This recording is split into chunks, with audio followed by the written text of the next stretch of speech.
Everybody good? It has been, can't even tell you the last time. What about y'all? Well, we had football media days was in person. Really? Yeah. Wow.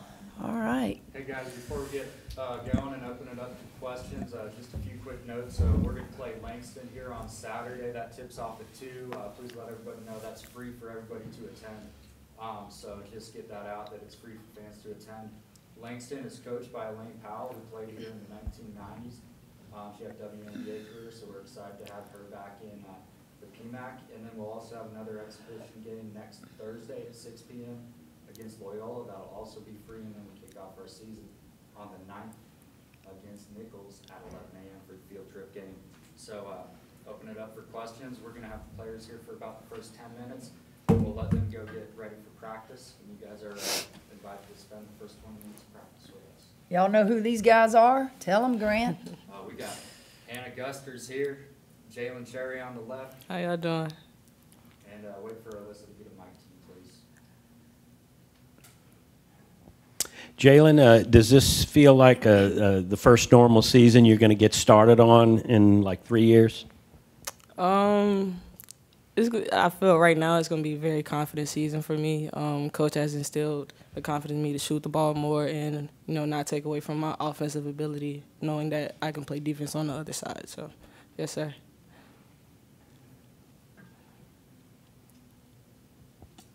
Hannah, just tell us about your transition, from coming from Baylor, your decision to come here, and is Coach the same, or has she mellowed a lot since y'all were here? She's definitely the same. She's gonna always be the same. Tell them about you coming. I would say I knew coming here, this was the only coach that was gonna bring me to the highest potential possible. Just seeing what she's done with Lauren Cox, Kalani Brown, and Alyssa Smith, Queen Egbo. I knew she was the only one as a, post coach who could take me to the highest potential I could possibly go as a player. Jailin, let me rephrase my question. Because of the COVID restrictions y'all been under and the way the season ended 2 years ago, the normalcy, you feel like you're getting ready to have the first real season in 3 years. Yeah, more the fans, the excitement. I'm actually very excited about the fans coming, because we really haven't had a big crowd here in a while. So it's going to be really exciting to, see everybody's faces and, hear the loud cheers. Hey, Jailin, Adam Hunsucker. I'm new to the beat, so looking forward to working with all of you. So I guess, my question is, what's the transition period? What was it like, getting used to a new coach and her expectations and the way she wanted things done around here?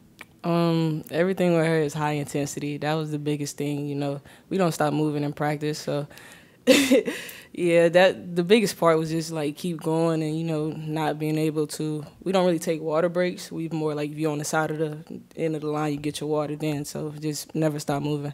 That was like the biggest change in it. This is kind of a question for like Jailin and Hannah. Jailin, you decided to come back. Mm-hmm. What are your goals for this season, and Hannah, what are your goals as well? My first goal is, one, to just stay confident in myself the whole season. I have a decent defensive goal of being all defensive team or all SEC for defense, and just to win more games. I would say my goal is to step into a bigger role than what I'm used to, because last year I really got to take a back seat and kind of watch Nalissa Smith and Queen Egbo do their thing. So this year, just stepping into a bigger role and understanding that I'm going to be a bigger part of the team this year.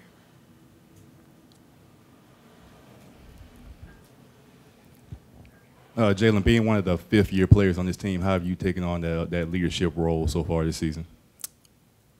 I'm not much of a verbal person, so my leadership role will be, showing everybody everything is supposed to be done with hard work. You don't never take a slack off. I don't say too much, but if something goes on, I will say something.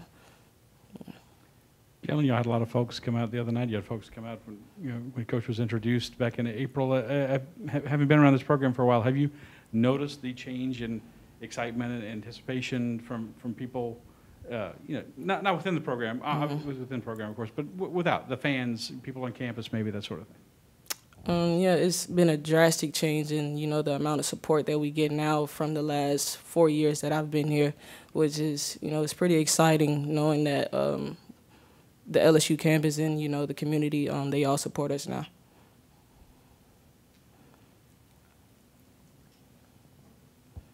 Hannah, playing for Coach Mulkey already, what is her coaching style, and really, what is it like to play for her? She's very intense. She expects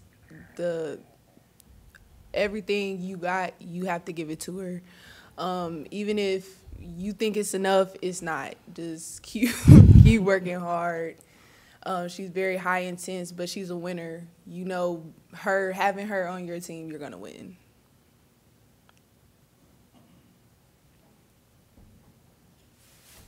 Just to follow up, off the court, what is she like? A lot of people don't really know, but she's pretty funny. She's sweet. She doesn't want everybody to know that. Right. Shh. It's my competitive advantage. Shh. She's great. She's great. Any more questions for Jailin or Hannah, guys? All right, thanks, you two. Go get ready for practice. Thank y'all, guys. Thank you. Good job. All right, Coach. All right, baby. Questions for Coach Mulkey? So, Kim, what are the goals in an exhibition game? What are the things you're looking for? I assume you want to get everyone on the court, but aside from that, what are you particularly looking for? Well, like with anything, it's to win. I'm not going to kid you. I don't want to ever lose, so I'm going to play to win, but it doesn't really count other than competitors play to win. But looking at a lot of different things, I don't even know today who I'm going to start. And the people I start may not even be the people that end up starting when we do officially kick this thing off with real games. Looking at combinations. Honestly, some of them look great in practice. Some look great in drills. The lights come on. Let's see what happens. Conditioning, I expect it to be poor. Always is until you get them going good. Just to see retention, how much they can retain and carry it over from practice into a game. But yeah, I'm as excited as a lot of people just to see what I really have out there on the floor, with the understanding that this game doesn't count, but it really does count in my mind because it just tells me a little bit more about each of them. Kim, would you consider this transition to be, is it going quickly? Is it going about the rate you thought? And will it get into the season before you really have a feel for, who you can depend on and who's in the rotation? Oh, I think you're going to have to go into the season. You're going to have to, be in tight games. Our very first tight game, who am I really looking at? I don't know, because I know what I see in practice, but I know they beat the heck out of each other in practice. So I will learn a lot during the games about kids. Some decisions I make will be the correct ones. Some of them may not be the correct ones. But what I do know going in is we're going to play hard. I cannot imagine them going on that floor and they not give me all they have. They've done that from the time we started, and that tells you they're buying into what we're trying to do. Do I expect it to be a finished product? By no means. We may not be a finished product all year. This is the first year putting in a system.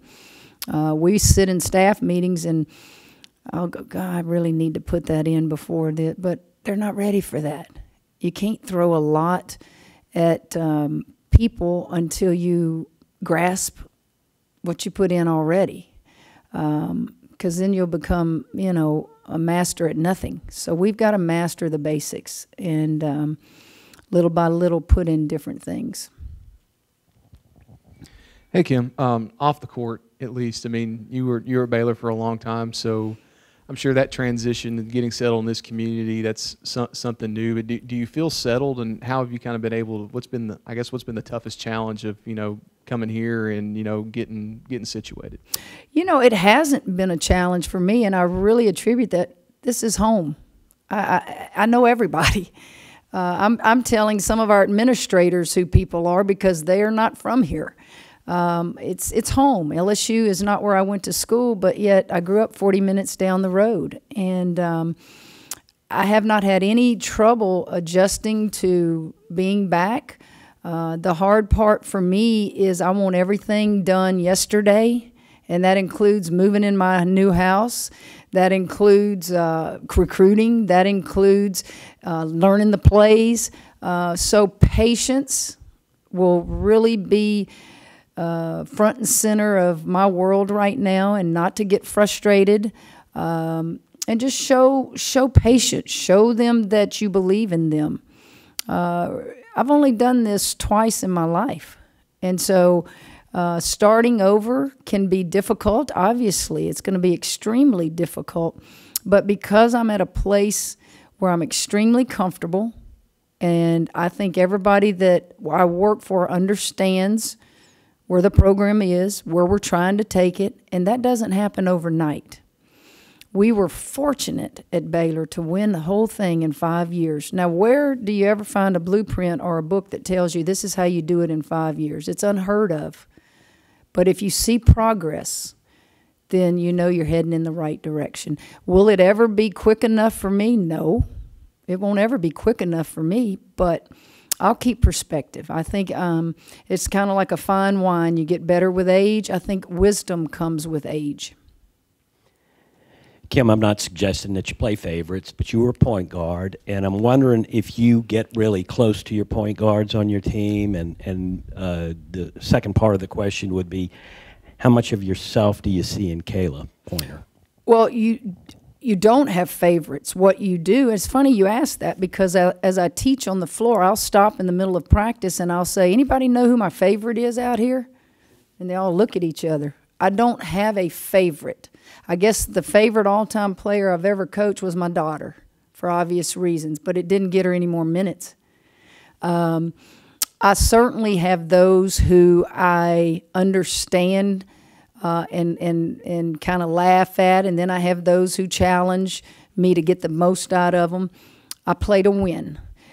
To answer the point guard question, the point guard has to be an extension of me on that floor. They have to be able to take all the credit and all the blame. They have to know every position on that floor, what those guys' responsibilities are. They have to start the pass to make the first entry pass to get us going. They've got to call the correct defense. They have to be the coach on the floor. And so I have to at times be hardest on them, but I also know they get most of the credit. It's like a quarterback in football. The receiver never gets credited for an interception, right? Regardless if he tips it or somebody tips it, it always goes back to the quarterback when you look at the stat sheet. And so I tell them there's a lot of credit coming your way. But you got to remember, you have to take the burden of blame sometimes just to help your teammate. And Kayla Pointer has been nothing but a trooper. She has been a warrior for me since I got here. You remember that was her Aunt Nikki. How difficult is that to want to stay? And she did. And she's allowed me to challenge her. She's allowed me to praise her. She's picked to be an all-conference player this year, and we need her to have a great year. Oh, they're all better than me. I was smart, man. I played with some of the greatest to ever play this game. And kids nowadays, they're all bigger, faster, stronger. They have resources that we didn't have back in the day. They have NLI opportunities. They get money on top of their scholarships now. They're living the best times of their life in college. Kim, you said how you've only done this a couple of times. Have you been, leading up to this season, have you been in touch with some emotions and feelings that maybe you didn't experience? I'm sure every year you're excited for every season, but that you hadn't felt maybe since you started at Baylor, or maybe even started as a player at La Tech? No, not really. I think you get a little anxious, but I I want to have that anxiousness. If I go into a game and I don't have butterflies in my stomach, then I need to get out. I need to get out. You know, and that's the way I was as a player, is that, wow, until that thing's tipped off, man, I'm ready to go. Certainly, guys, I'm a realist. There are going to be so many down times. Do you think just me coming here, I'm going to wave this magic wand and we're going to win all these games? It's not going to happen. But I know what I'm going to look for on that floor, and I know every day it's going to be better and better and better in some capacity. But I'm excited that the community's excited. I'm excited that when we host events like we've hosted, that it's packed and that there's a lot of people here. I'm excited that our goal is to sell 5,000 season tickets, and I think we're, you know, approaching that 4,400, and we haven't even made a big push for that yet. That's exciting. You know, if you're not excited, then why do it? Now, can I do at 59 what I did 21 years ago? To be honest with you, I told you, I'm a lot wiser. You think I'm going to go out there and take a charge on these kids? Back in the day, my very first job, I was out there taking charges. I'm not stupid, but I'm out there instructing. And if I can't instruct, and I can't be intense, and I can't be, you know, funny and all those things, then I'm not reaching young people. I need to get out. But right now, we're having the time of our life. And thank God for my coaches. They came with me. I don't have to sit down in staff meetings and teach them how I want things done. I sit down and tell them what I want done, and they know how to go teach it. And we just got to keep working. We got to keep recruiting. We got to keep selling this program, and we will. Yeah, Coach, you've constantly preached to fans that this process is going to take some time. What would you consider a success in this first season? Well, things that the fans won't. I'm going to celebrate 10 wins. Do you know why? Because they only won 9 last year, and we're going to celebrate it like crazy. And then I'm going to count up how many games we have to win to not have a losing season, and we're going to celebrate that. And then I'm going to celebrate did we move up the NCAA charts in field goal percentage defense? Are we guarding people better? I'm going to celebrate shooting the ball from the perimeter. Little things that in order for us to get better, we have to do. Most people will judge you by how many you win. Most people will judge you, you know, like that. You can't do that. You can't put that on this team yet. It's still a learning process for them on how I want things done. They played matchup zone a lot and were very good and kept them in games and won some games. I don't teach matchup zones. I may go into the season, man, I'm hard-nosed, man-to-man, and I get out there and bang, all of a sudden we just can't play it. Well, I gotta adjust.